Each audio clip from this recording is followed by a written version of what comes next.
Hey there, movie lovers. This is a new collection where you'll definitely find something interesting to watch for the evening, maybe even for more than one night.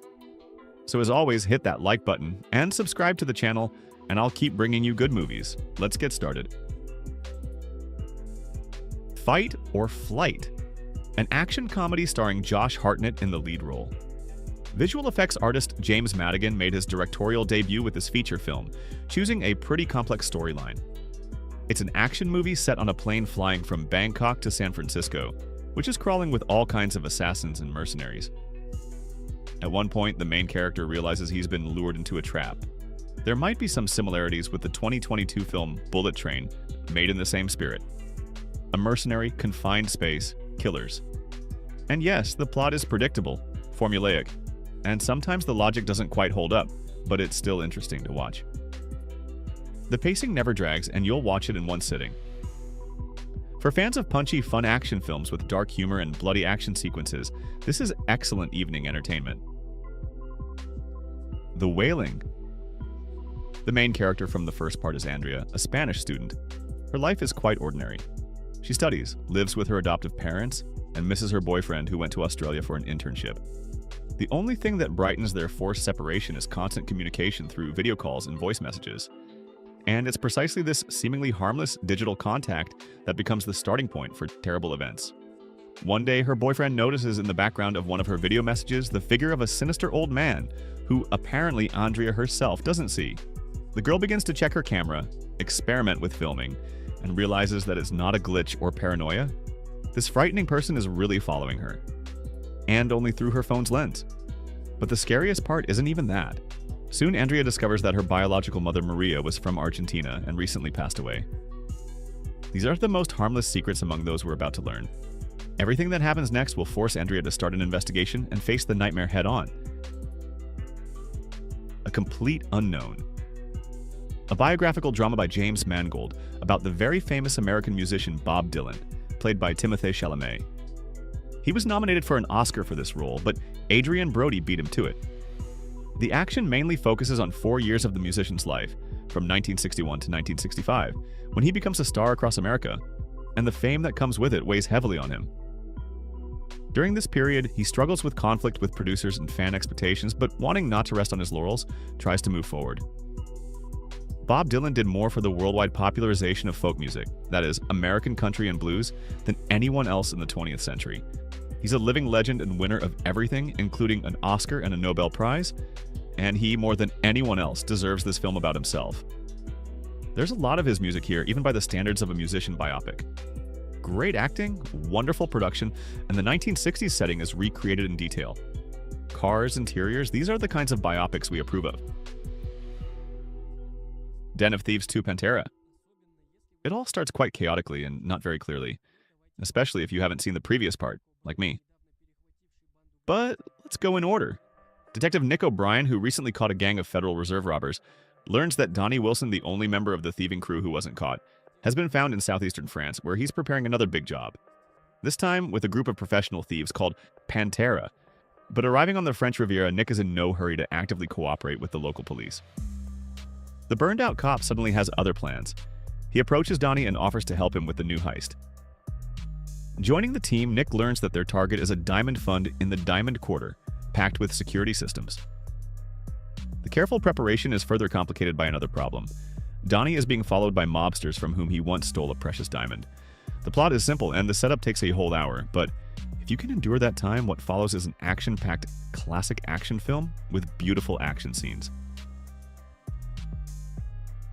Parthenope, a drama from Italian director Paolo Sorrentino, who they call the Fellini of our days.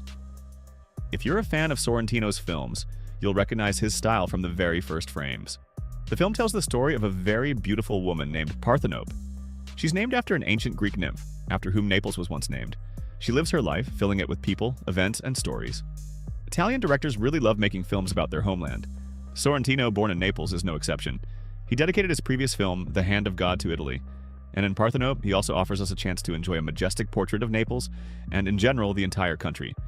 There are plenty of aesthetic, meditative shots, and while it might be beauty at the expense of a connected story, it's by no means without meaning. In general, it's a vibrant film about beauty coexisting with ugliness, youth, and death. Night Call. Being a law-abiding locksmith might not seem like a profession that would lead to something serious. But in this Belgian thriller, one ordinary job turns a guy's shift into a tense struggle for survival. Maddie, our locksmith, picks up the phone and hears a young woman's voice on the other end. Can he help her get into her apartment? Of course, it's part of the job, but this supposedly routine call seems strange. She keeps dodging questions about payment and makes up excuses about why she doesn't have ID. Nevertheless, Maddie helps her, but when she slips away, supposedly to get his payment, another figure appears at the door. And it's much scarier. The stranger lunges at the locksmith, and our hero tries to escape. But the escape doesn't last long, as Maddie is caught by the man's accomplices. Mistaking him for a thief, they demand the stolen money from the apartment. Now, Maddie has 12 hours to find a way to prove his innocence, solving the mystery of where their money went before they find him. Hard Eyes. An atypical slasher dedicated to Valentine's Day, made with love for the films of horror master Wes Craven. According to the plot, for several years now on Valentine's Day, there's been a mass murder of couples in love. And behind it is a maniac whose signature is a creepy mask with hearts instead of eyes. The story centers on Allie, an advertiser at a jewelry company, and her colleague. There's plenty of everything here: romance, humor, and dismemberment. And the combination turned out to be quite harmonious, simple but effective. Genre fans will definitely appreciate it. A perfect, entertaining, inventive, and absurd horror attraction. Nosferatu. Thomas and Ellen recently tied the knot. All would be well, but the young wife is tormented by nightmares. Evil spirits have been visiting Ellen for years. Doctors believe the girl has developed a nervous disorder. No one believes in supernatural forces. The nightmarish visions should have retreated in marriage, but as luck would have it, real estate agent Thomas needs to go on a business trip. The boss sends his subordinate to Transylvania. Among the Carpathian Mountains lies the hidden castle of the mysterious Count Orlok. The Eastern European rich man wants to buy himself an estate. The man is to complete the deal. Just the journey alone takes 6 weeks. His wife is against it, but the husband dreams of money and a promotion. While the husband slowly and persistently makes his way to visit the Count, along the way meeting crossing gypsies who persistently try to dissuade him from meeting the nobleman, his wife's illness worsens. Ellen suffers from seizures, sleepwalks, and sometimes even speaks in a voice not her own. What's really happening to the woman, and who is this Orlok that everyone fears? This and much more you'll learn in the film. I can only add that despite the stated genre, it wasn't scary at all. Visually, the film turned out excellent, with no less good acting. As for the shortcomings, in my opinion, it was slow and at times chaotic, without any emotions. The Last Showgirl, a drama by Gia Coppola, granddaughter of that legendary filmmaker Francis Ford Coppola. The lead role was played by Pamela Anderson, and so well that she received a Golden Globe nomination. For her, this film became her first solo role since the action movie Barbed Wire way back in 1996. At the center of the plot is a former star of a classic Vegas show. For 37 years, she performed on stage in dazzling costumes, but now her project is closing, giving way to a more daring and commercially successful performance. For her, this is not just a blow, it's the end of her existence in a familiar world. Overall, it's a powerful drama about a woman clinging to the past while the world around her moves on. It's an imperfect film with its rough edges, but it has good actors.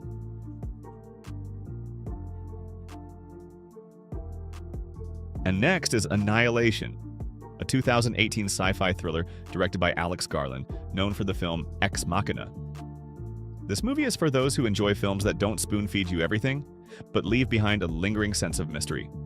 A beautiful, unsettling, and profound story that blends science fiction with existential horror. The plot of Annihilation begins with a mysterious phenomenon. A meteor crashes on the US coastline, creating a strange zone called the Shimmer. It's a shimmering anomaly that expands and consumes everything in its path. No one who enters it has ever returned, except for one person. Kane, a soldier and the husband of biologist Lena. But even Kane comes back different. He barely speaks and soon starts dying from an unknown illness. Driven by the desire to save her husband, Lena joins an expedition of female scientists to venture into the Shimmer. Inside, they encounter a distorted reality. Plants take on impossible forms. Animals mutate into nightmarish creatures. And even time and space seem to flow differently. The deeper they go, the more they realize that the anomaly changes not only nature, but themselves as well. Although the film didn't receive insanely high ratings, it stands out for its ambiguity and philosophical depth. This isn't just a sci-fi survival story, It's a meditation on transformation, self-destruction, and the nature of life. The shimmer acts like a mirror, reflecting and distorting everything that enters it, including human fears and desires. Captain America: Brave New World. The director of The Cloverfield Paradox, Julius Onah, directs here, and this is his first major high-budget project, with Anthony Mackie in the role of the new Captain America. At the center of the plot is Sam Wilson, who previously went by the name Falcon, and after Steve Rogers' retirement became the new Captain America. The US government offers the superhero to work together, but that same evening, there's an assassination attempt on the president. Wilson is sure that the traitor is in the inner circle. After the controversial reaction to all the recent films of the Marvel Cinematic Universe, its creators seem to have lost faith in the once strong franchise. The superhero spirit seems to have disappeared. Sam Wilson simply follows orders and cries tears of frustration at being unable to prove that he's good too. But despite a bunch of minuses, it's still possible to enjoy this new film story. At the very least, the character is well thought out, and the plot has plenty of wholeness. The Gorge. A professional sniper named Levi suffers from depression and other side effects of long-term service. He was written off as professionally unfit in his agency and seems to have come to terms with it, when suddenly he receives an unexpected offer from a high-ranking official. Without thinking too long, the man agrees and becomes the guardian of a mysterious gorge somewhere in the northern hemisphere. Only a few people know about the location. For the next year, Levi is obliged to check the protective structures near the gorge and report the situation to his superiors. The man remains completely alone, surrounded by wild nature. The only living soul nearby is a similar guard from the tower opposite. Importantly, there's a rule. Communicating with the guardian of the opposite tower is strictly forbidden. Levi's colleague is Drasa, a female sniper from Lithuania. Due to their loneliness, both characters make contact, despite the law. And strangely enough, communication at a distance will sooner or later lead to the heroes wanting to get to know each other better. And this in turn could cost them dearly, not to mention the encounter with the real evil hidden inside the gorge. Love Hurts. A film produced by David Leitch's studio, which gave us John Wick and The Fall Guy. And in the main role is the Oscar winner for Best Actor in Everything Everywhere All at Once, Ke Huy Quan. At the center of the story is a successful real estate agent from Milwaukee who is forced to recall the skills of a high-class killer when his former employer becomes interested in him.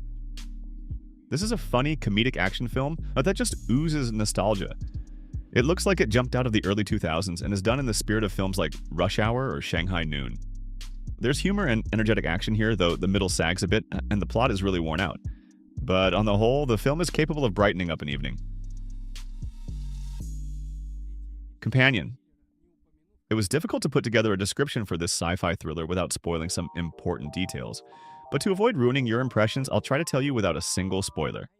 A sweet and modest girl named Iris goes on vacation with her friends. These weekends were supposed to be unforgettable for everyone, as they're going to a luxurious mansion located on the lakeshore. Seclusion, beautiful scenery, and all the conditions for spiritual harmony. But unfortunately, everything changes when the owner of the mansion is killed. Iris finds herself at the center of frightening and inexplicable events, and the vacation spot itself has ceased to be attractive. Because what follows is a real thriller. Secret mysteries fall on Iris, which the girl will try to solve at all costs, and along the way, she'll realize that no one can be trusted. I think the film is worth watching for the acting and beautiful visuals. But don't expect deep exploration of the theme or super unexpected twists. It's not a failure, but it's not outstanding either. Rather, it's another solid average thriller that gets lost among stronger representatives of the genre. The Electric State. In the director's chair are Anthony and Joe Russo, who directed 4 of Marvel's highest-grossing films. Now they have their own studio, Russo Brothers, and they decided to make a film adaptation of Simon Dolenhag's graphic novel of the same name. Starring Millie Bobby Brown, Chris Pratt, Ke Huy Quan, Stan Lee, and Giancarlo Esposito. In general, it's an alternative reality, mid-90s. After giant robots rebelled in the fight for their rights, the old civilization fell. At the center of the story is a girl who, together with a robot, is looking for her missing brother. This is a large-scale blockbuster with a $320 million budget, which looked very promising at the production stage but in fact did not justify its budget. There's no particular originality here, although it's cute and fun in places, but it all looks more like a large, colorful piece of digital content, generated by artificial intelligence, resulting in a retro cyberpunk for the evening. The Brutalist. one of the brightest film events of late 24. The story of a Hungarian Jew named Laszlo, a representative of the world-famous Bauhaus architectural school. A man who went through all the horrors of the Holocaust arrives in the USA, where he plans to start a new life. At first, the man suffers from poverty and excessive neglect, but fortunately finds shelter with his cousin, where, despite his abilities, he is forced to design furniture for his cousin's store. Suddenly, the dream of a happy life begins to slip away after meeting a charming rich man who instructs him to design a monumental public center. It would seem like an excellent chance to prove himself and get out of this terrible pit. But here too, the hero faces serious problems. If you love deep, multi-layered films with bright visual solutions and philosophical subtext, The Brutalist is something you cannot miss. But I warn you in advance, the film's pace is slow, the plot and actors are in no hurry to develop events, and the runtime is a whole 3.5 hours. Modì, 3 Days on the Wing of Madness. This is Johnny Depp's second directorial project after The Brave, which was almost 30 years ago. The film illuminates the crazy 72 hours of the Parisian life of Italian artist and sculptor Amedeo Modigliani, who has to deal with war, police, career, critics, collectors, and friends. This is not so much a biographical film about the life of Amedeo Modigliani as an attempt to convey the atmosphere of his time and surroundings through chaos, beauty, and drama. And Johnny Depp clearly wanted to try many different things, both in genres and in presentation techniques. As a result, the integrity suffered, and the film looks messy and crumpled. But at the same time, it's lively, atmospheric, and visually pleasing. The Girl with the Needle. Copenhagen, 1919. Carolina works at a sewing factory making uniforms for soldiers. She barely has enough money to live. And on top of that, the woman loses her home due to non-payment of rent. Her husband has disappeared without a trace in the war, so she has no one to rely on. However, after some time, her husband unexpectedly appears emaciated, morally and physically crippled. But Carolina, having completely lost hope for his return, is already pregnant by her boss. The chance for a bright future in a rich house crumbles in an instant under the domineering gaze of the young aristocrat's strict mother. Plunged into complete hopelessness, Carolina tries to get rid of the child. That's how she meets a certain Dagmar, who runs a candy shop, and at the same time finds new families for babies. Deciding that her new acquaintance can be trusted, the heroine gets a job as a wet nurse for the children and also asks for a favor: to find a good family for her baby. From here on, everything will only get worse, as Dagmar is far from who she pretends to be. This is a dark black and white retro drama with good acting that will leave no one indifferent. I'm Still Here, the best foreign language film at the recent Oscars. It was created by Brazilian director Walter Salles. Besides the Oscar, the film received the Venice Lion for Screenplay, a Golden Globe for Best Actress, and the Goya Award as the Best Latin American Film. In general, this film is based on the memoirs of Marcelo Rubens Paiva, the son of the real prototypes of the film, Rubens and Eunice Paiva. 1971. Brazil is ruled by a military dictatorship. Former Congressman and engineer Rubens Paiva is taken away for questioning, and when he doesn't return, his wife Eunice begins to fight for his release. This film shows how a person behaves in a critical situation. A powerful drama with excellent acting, Brazilian flavor, and a solid script at its core. Elyas. A man, a former Special Forces fighter. He's been out of the game for a long time and lives on the edge of life. As if hiding from the world, he's offered a job to become a bodyguard for Amina and her 13-year-old daughter Noor. The task seems simple: to escort them. But, as usually happens in such films, everything doesn't go according to plan. From the first minutes, it becomes clear that there's something hidden behind these two. They're being hunted, but the reasons remain a mystery for the time being. Elyas quickly switches to protector mode. At the same time, we're shown walls from his past where events from Afghanistan flicker. This puts a special mark on the hero. He's not just a guard, but a man who is tormented by conscience and old traumas. The plot is understandable and linear, without extra layers and twists. It can't be called innovative. It works through atmosphere, tension, and interaction between characters. This is a solid foundation on which the film is built. If your expectations aren't high, the story is quite suitable for evening viewing. That's all for today. Did you find something to watch for the evening? Don't forget to like and subscribe to the channel so you don't miss new videos, and see you in the future.